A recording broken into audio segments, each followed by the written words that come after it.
Quien es parte del equipo de asesoramiento, Silvia González Ayala, infectóloga y asesora justamente de la provincia de Buenos Aires, está en comunicación con nosotros. ¿Qué tal? Buenas tardes, Augusto Pomar, aquí la saluda.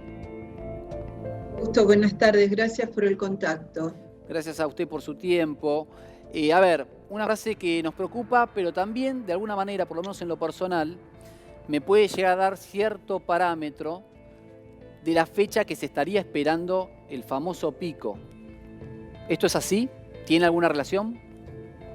Mire, le voy a contestar de manera estrictamente personal como especialista. Desconozco, porque anuncios de pico se vienen corriendo cada 15 días desde la segunda quincena de abril. Esa es la realidad. Si tienen datos que no conocemos y permiten hacer ese modelaje, será correcta la afirmación, pero con total honestidad lo desconozco. Lo que sí, seguimos con el confinamiento, los casos han aumentado. Insistimos en que no ha habido claridad en el mensaje que una vez que ingresó en la comunidad un virus con estas características, su potencial de transmisión es muy alto, está circulando entre nosotros, la mayoría de las personas no tienen manifestaciones clínicas o tienen manifestaciones menores.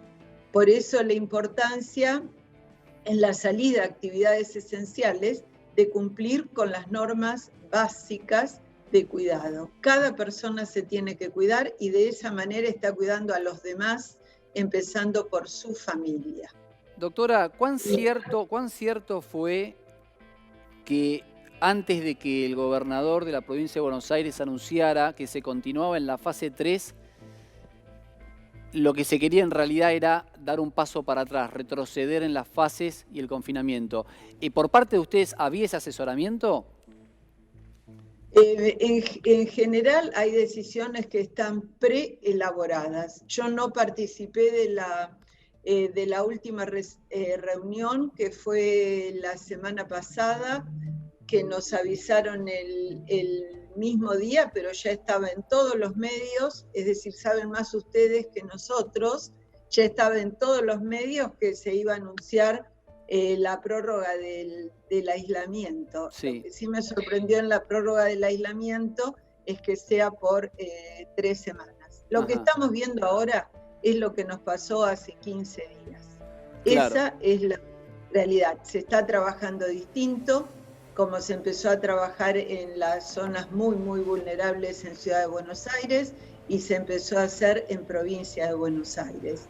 Así que esa es la situación. Hay que trabajar muy, muy intensamente, porque cuando tenemos la persona que requiere internación porque tiene una forma de infección moderado o grave, por esa persona hay 7 u 8 que están infectados. Y los mensajes tienen que ser claros. Recién ahora se está buscando aquel que tiene alguna forma menor, como se está haciendo en los barrios, pero todavía no sabemos los otros. A ver, Silvia, hubo algo que fue parte de la formación, de aprendizaje de todo este proceso, que tuvo que ver con el tiempo a ganar para poder conformar una estructura médica, sanitaria, en el orden de las proyecciones y posibilidades del daño de esta pandemia, ¿sí? Al día de hoy, vamos a mostrar aquí cuál es la ocupación y el porcentaje de camas intensivas, tanto a nivel de Argentina, a nivel ciudad y a nivel provincia. Pero insisto en este punto, la frase del ministro de Salud de la provincia de Buenos Aires respecto de el posible pico o colapso de las camas para fines de julio, se desprende, o uno interpreta que se desprende de un análisis, de una proyección cierta, certera, que pueda llegar a determinar una determinación de esas características. No sé si me explico, digo, no creo que haya sido algo azaroso, algo que no tenga ningún tipo de sustento científico. Aquí lo que le voy a mostrar y compartir, no voy con la placa anterior, por favor, es la ocupación de las camas. No estoy viendo las placas. Bueno, ¿sí? yo No se la voy a leer placas. porque es muy simple. Esto es información del Ministerio de Salud de la Nación, de la Ciudad de Buenos Aires y de la Provincia de Buenos Aires. Y es el porcentaje de ocupación de camas de terapia intensiva, la famosa SUTI, ¿sí? Sí. Tenemos en lo que es la Ciudad de Buenos Aires, Cava, toda esta información es en camas de hospitales públicos, ¿sí? El 35% están ocupadas y el 65% no. En Provincia de Buenos Aires son casi 10 puntos más. El 44% de las camas están ocupadas de terapia intensiva y el 56% no. Casi estamos en 50-50, en el 50% de la ocupación. Y en lo que es todo el total país, en el 42% está ocupada y en el 58% no está ocupada. Y tenemos la placa que le sigue a esta, que son las cantidades totales en números de camas, que es la siguiente. En Provincia de Buenos Aires tenemos 4.783 camas de UTI, ¿no? De terapia intensiva estamos hablando. Entonces, digo, uno entiende, y haciendo números rápidamente, que si el colapso podría ser en julio, y hoy está en el orden del 40%, tendríamos que tener, para fines de julio, el doble de contagios que tenemos a la fecha. Al menos para saber si el porcentaje sería lineal para tener un colapso de lo que serían las terapias intensivas en la provincia de Buenos Aires. Mire, el número total de provincia de Buenos Aires no sirve. Lo que importa es la disponibilidad de la unidad de cuidado intensivo, que es la cama, el respirador, el monitor y el personal necesario en los hospitales del área metropolitana, porque hay unidades de cuidados intensivos en centros urbanos importantes del interior, como por ejemplo Mar del Plata, Junín, etcétera, que esos no tienen que ser contabilizados, porque el área crítica es el área metropolitana de Buenos Aires.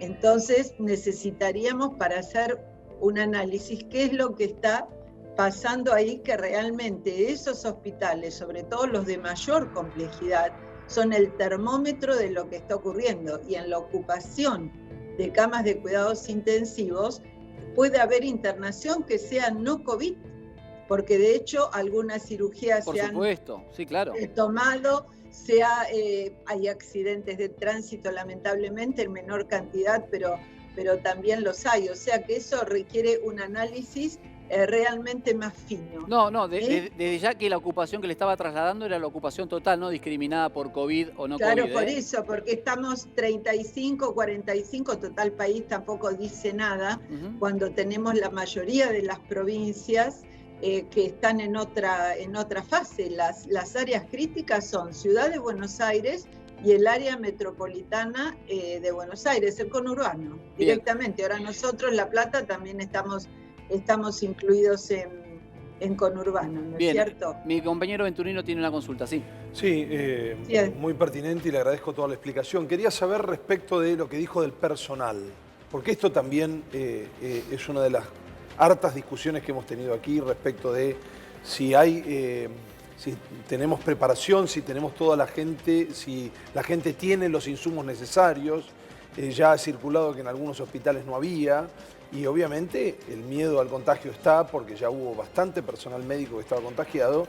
Y esta es la cuestión, ¿no? Si aún estando por goteo y con un número bastante controlado de contagios y de casos, hemos tenido algunas complicaciones, ¿qué pasaría si esto se suelta y si el virus circula como ya lo está haciendo, por ejemplo, en Brasil, un país hermano?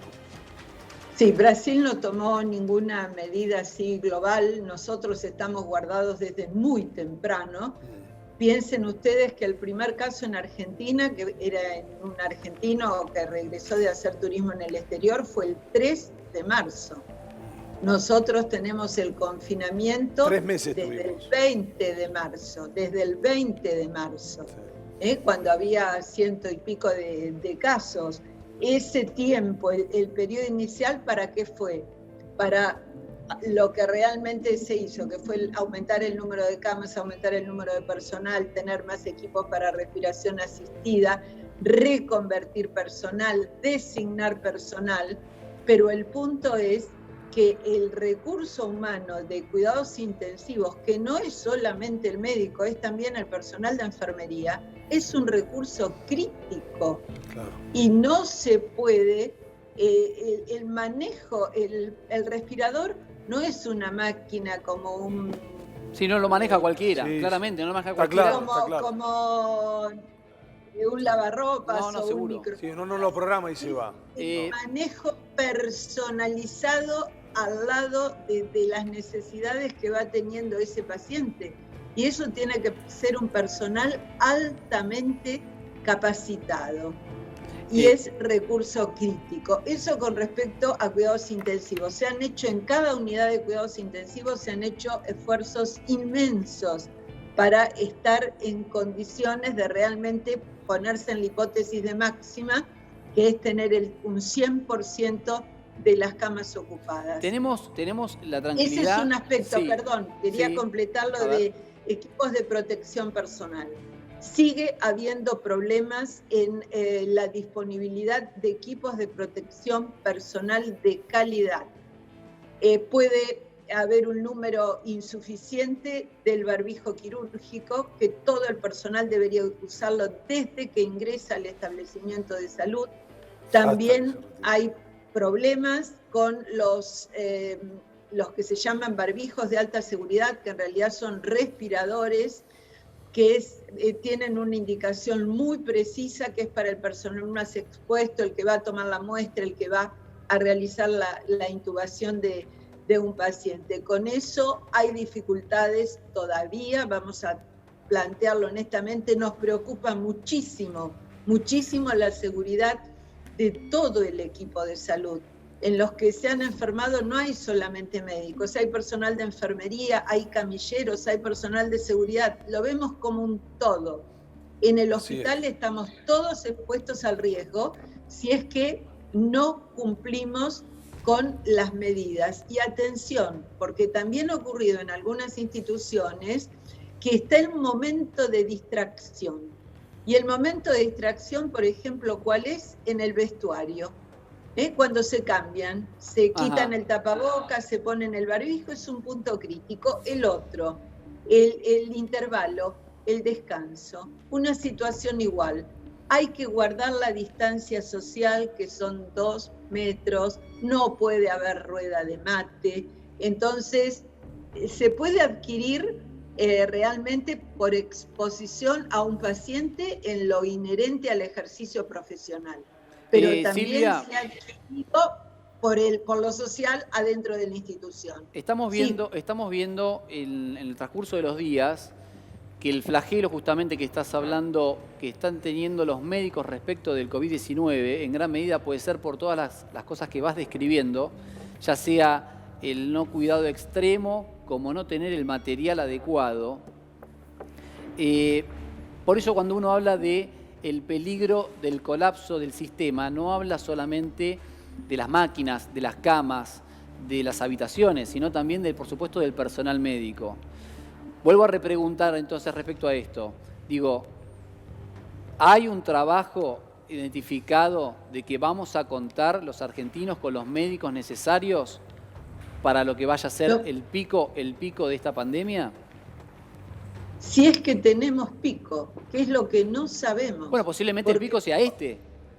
Pico vamos a tener, digo, posiblemente sea este o posiblemente sea más. No lo sabemos porque nosotros vamos teniendo una curva que no es una palabra feliz, pero para que se entienda, controlada, que está siendo controlada, ¿por qué? Por las medidas de confinamiento. No sabemos si va a seguir, esto se llama una curva amesetada, aplanada, controlada. Realmente no sabemos si va a ser pico. Es porque fíjense, si ustedes ven la evolución de los casos, hubo varios días o semanas alrededor de 200, 300, 500, 600, ahora estamos en los últimos días con 800, 900. Realmente no sabemos. Depende, y esto es lo que tiene que quedar claro, depende de cómo se cuide cada persona. Este es el punto central. Y de las intervenciones del Estado, que esto sí es resorte de la autoridad sanitaria, cuando se detecte el caso, se confirma el caso, rápidamente bloquear, y eso se llama cortar las cadenas de transmisión. Bien. Ese es el pero lo hacemos entre todos. No es responsabilidad del Estado ni de los ciudadanos, es una responsabilidad conjunta. Pero cada uno se tiene que cuidar. Totalmente. A ver, lo que tiene que ver con los barrios vulnerables de la provincia de Buenos Aires estaría por el momento amesetado justamente lo que es el nivel de contagios. Pudieron ver que en lo que fueron los resultados de esta semana, el virus empezó a circular fuera de lo que eran también los barrios vulnerables, ¿puede ser? Mire, si usted se refiere a la situación, por ejemplo, lo que tuvo muchísima difusión en los medios, a la situación en el partido de Quilmes, en Villa Azul, que de pronto fue el shock el otro fin de semana, eso fue el emergente importante. ¿Por qué? En Quilmes, puntualmente en ese municipio, la circulación del virus había comenzado, estábamos a fin de mayo, varias semanas antes, venía desde abril, en Quilmes, en centros de atención primaria de la salud, no estoy hablando del hospital, estoy hablando de centros insertos en la comunidad de atención primaria. Hubo casos en miembros del equipo de salud, incluso un colega fallecido. Ajá. Eso fue abril. Sigue circulando, la circulación establecida en una comunidad tiene efecto bola de nieve, es como cada vez se van infectando más, se presentan el caso a lo que hacíamos referencia antes. Y es más, antes que ocurriera lo de Villa Azul, en el hospital provincial Iriarte de Quilmes, hasta los directores estuvieron infectados y confirmados, padecieron COVID-19. Todo eso es previo. Esto simplemente es para remarcar, para destacar que está circulando entre nosotros la circulación silente, de pronto con algún emergente, como pueden ser los casos en los miembros del equipo de salud, hasta que hay una concentración de casos en una población de altísima vulnerabilidad por las condiciones en las que vive. Déjame compartir. Eso sí, lo conocemos perfectamente, claro. Pero la Villa Azul, lo mismo que la Villa Itatí, la Matera, las otras que hay, y no es para remarcar Quilmes porque hay Avellaneda, bueno, en todos los lugares, en La Plata tenemos 240. Esto es para remarcar que vemos esa situación crítica de casos, pero tiene que haber un compromiso definitivo y una decisión a partir de ahora, que no pueden ser toleradas situaciones como esas, porque eso son décadas de no invertir en la comunidad. Se necesita vivienda digna, sí, totalmente. Agua segura, totalmente. Eliminación sanitaria de excretas, educación y atención de la salud. Esas personas, la mayoría, no tenía con qué lavarse las manos. Bien, quiero repasar con la audiencia, me quedan pocos minutos con la comunicación con la infectóloga, pero vamos a ver la evolución de los contagios por día desde el 10 de mayo al 5 de junio. Para el 10 de mayo teníamos... no se lee bien, chicos, aquí, perdón. Teníamos 6.034, ¿verdad? ¿Digo bien? Sí, 6.034. Para el 16 del 5 teníamos 7.800 casos. Para el 21 del 5 teníamos 9.931 casos. Para el 25 del 5 de mayo teníamos 12.628 casos. Para ya acercándonos a fin de mes, para el día 29 y 30... teníamos 15.000 y 16.000 casos. Y para el día 5 ya estamos cruzando la barrera de los 20.000 casos de contagiados. 20.000 casos de contagiados, Ya tenemos un número muy considerable de contagios. Y ahora vamos a hablar un poquito también de política. Ya nos visita acá en los pisos una diputada nacional. Vamos a estar hablando con ella también. Aquí tenemos la curva de muertes por día, ¿sí? el 10 eran 5 las muertes, tuvimos el día 14, el día 13, perdón, un pico de 23 muertes, luego cayó, se mantuvo en 10 muertes promedio, después tuvimos otro pico nuevamente el día 22 de mayo con 20 muertes, otro pico el 26 de mayo con 21 muertes, y tanto ayer como antes de ayer tuvimos 27 muertes a causa del COVID-19. Esta es la curva, que si la podemos mandar a pleno, así se puede visualizar bien. Acá tenemos la curva de cómo ha sido el avance en las muertes por el COVID-19 hasta el día de la fecha, teniendo una pequeña meseta en el día de ayer y de antes de ayer. Y por último, los testeos, ¿sí? Esto famoso también que hablábamos siempre, que hubo mucha discusión estas semanas en la provincia de Buenos Aires, habían testeado o no 60.000 test o no. Tenemos la confirmación de Nación, en la provincia de Buenos Aires se testearon 60.000 personas en total. Después vamos a mostrarlo porque hay un link de Nación que dice la cantidad por lugar de testeo. En mayo había un promedio de entre 2.000 y 2.500 test aproximadamente, ¿sí? Después subieron a 3.000 casi 200, se subió a 3.500 casi en el mes, en el día 15, a mitad de mayo, para llegar al día de hoy a 6.416 casos de testeo, que siguen diciendo que es poco. Pero bueno, a partir de hoy, por ejemplo, en el gobierno de la Ciudad de Buenos Aires va a empezar a testear a todos los que son de acercamiento estrecho de las personas contagiadas en la Ciudad de Buenos Aires. No van a esperar más a que llames por teléfono con síntomas para testearte solamente, ¿sí? Así que estas son las 3 curvas que quería compartir. Y para cerrar con la infectóloga, con Silvia, hay algo que, si bien es en el marco de la política, me gustaría trasladártelo como pregunta, porque para mí es una pregunta que generó demasiado ruido y que mucho sentido no tiene. La ex ministra de Seguridad, Patricia Bullrich, tuvo una frase en la cual dice: en vez de dar confinamiento a las personas, ¿por qué el gobierno no confina el virus? Lo que, sin ser un profesional o un infectólogo, me parece un disparate la frase en sí misma. Digo, por ahí estoy equivocado. ¿Existe la posibilidad de hacer confinamiento del virus? Esto yo creo que interpreta ella de localizar dónde es que está el virus, cerrar ese lugar y no cerrar a todo el resto de la población. Confinar, si ese fue el sentido, es la ubicación. Un virus respiratorio no se puede confinar porque, ya lo expresé, camina con las personas. Lo que es urgente hacer es, como comentaban, cortar las cadenas de transmisión. Y esto que va a hacer, por lo que ustedes están diciendo, ¿no es cierto? El gobierno de la ciudad, a punto de partida del caso confirmado, estudiar a todos los contactos, eso es muy útil. Eso es muy útil. Y además hacer el seguimiento, porque un negativo hoy no me garantiza que mañana no sea un positivo. Eso es también lo que hay que tener claro. El estudio es una foto, es exactamente una foto. Es la situación cuando en ese momento.